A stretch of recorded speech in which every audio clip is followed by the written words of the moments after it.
Hey everyone, welcome back to the channel. Today, well, I've got a video about a scenario that happened earlier, and as a result, I've found probably one of the best games I've ever played.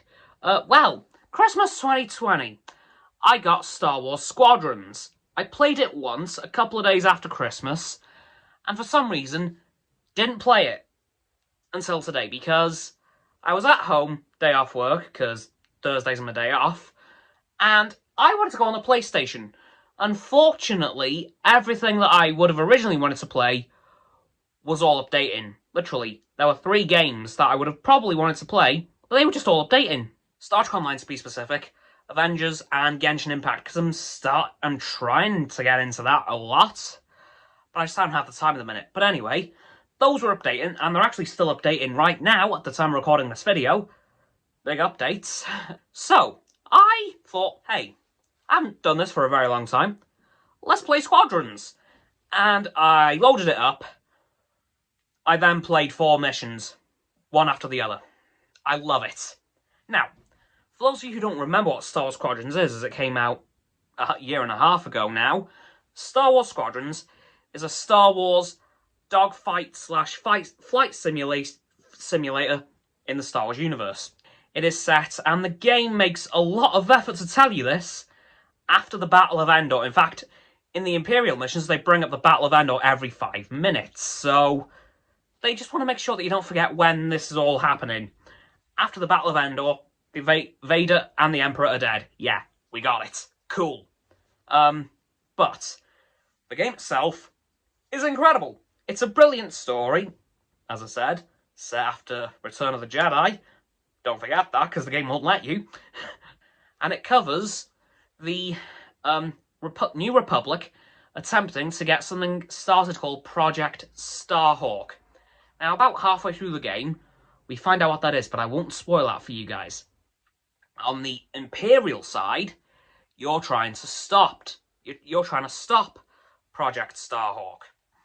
That's all I'm saying about the story, because if you haven't played it, don't want to spoil it, because it's a really good story. And throughout the game, you meet 2 squadrons.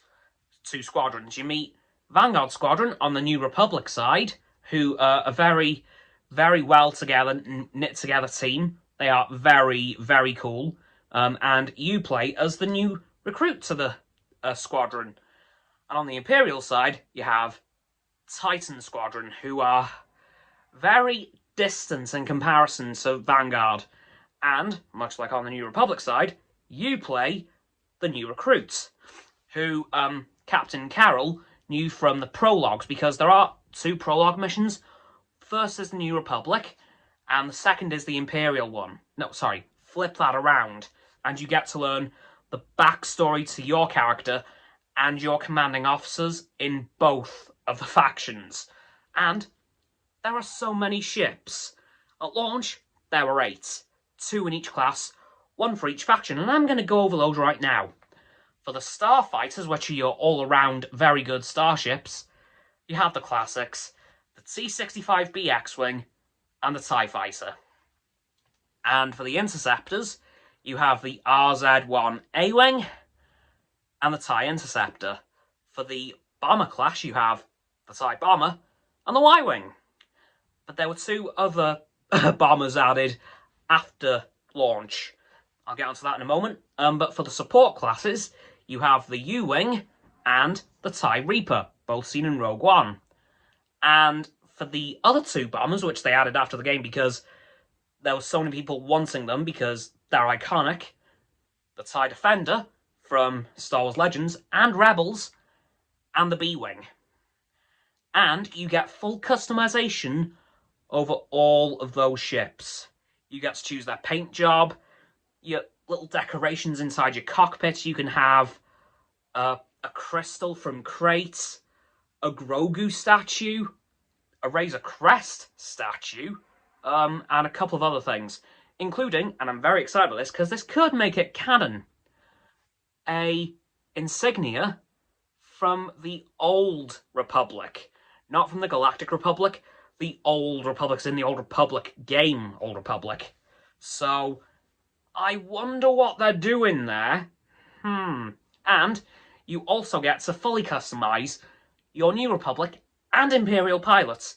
You get to choose their face, their uniform, or if you don't like the uniforms, you can actually choose several different outfits from the tops and the bottom section.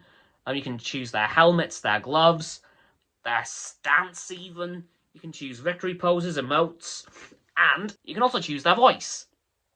Yeah, you can actually choose what they sound like, which is incredible. I'm about halfway through the story now, I think. Well, the main story anyway. There's 14 missions, but as I said, the first 2 are prologues. So there's 12 missions really, and I'm on mission 5. So I'm about a quarter of the way through, so I've got a little bit more to do. Probably get it finished by the end of next week. By the beginning of next week, though, probably, because it's really good, and I did not realise how long I was playing for once I stopped, because I was like, whoa, that was quick. But if you haven't picked up this game already, I definitely would, because it is a hell of a lot of fun. My personal favourite class is the Starfighter class, specifically the X-Wing, because who doesn't love X-Wings? And as I said, there are hundreds and hundreds, well, there's a few paint jobs for each. I think there's about 20 for each faction. What I'm personally trying to do is get all the paint jobs from the original trilogy looks for each ship. So I've already bought the X-Wing red squadron looks to give it that classic and New Hope feel. I'm going to try and get gold squadron for the Y-Wing. I don't quite know which squadron the B-Wing needs to be. I'm going to try and get red squadron as well for the A-Wing and blue squadron for the U-Wing, because they all are their in-film looks. So I'm definitely going to try and get as many of those as I can. And as for my outfit, I'm not quite sure what I'm going to do. There are loads of options for that as well. But yeah, I just want to tell you guys that Star Wars Squadrons, if you haven't picked it up already, is pretty worth it. So if you haven't, I would recommend it. It's probably severely reduced in price, considering that it's like a year and a half old now. So definitely would recommend picking it up if you're wanting a flight simulator and you love Star Wars. So don't forget to like this video, subscribe to mine, Roxanne's and Frost's channels. Their links are in the description. My sub button is down there. Yeah, that big red one, unless you've already subbed, and it's great. Thanks for that, by the way. And once you've done that, don't forget to click all 3 that bell icons to get all 3 sets of our notifications. Comment as well, because why not? And let me know if you've either played this game and what you think about it, or if I've convinced you to get this game. Once you've done that too, don't forget to follow me on my social medias. They'll be in the link tree in the description. I'm going to be going live on Stereo this Sunday. Don't forget as well to check out Roxanne's website and Frost's Instagram. Their links are also in the description below my link tree. And lastly, please don't forget to share this video with all of your friends so they can join the infinite loop of liking, subscribing, commenting, following, and sharing, and around and around and around that loop. I'll see you guys tomorrow with my predictions from episode 2, and I will leave the download links for Squadrons in the description. Bye!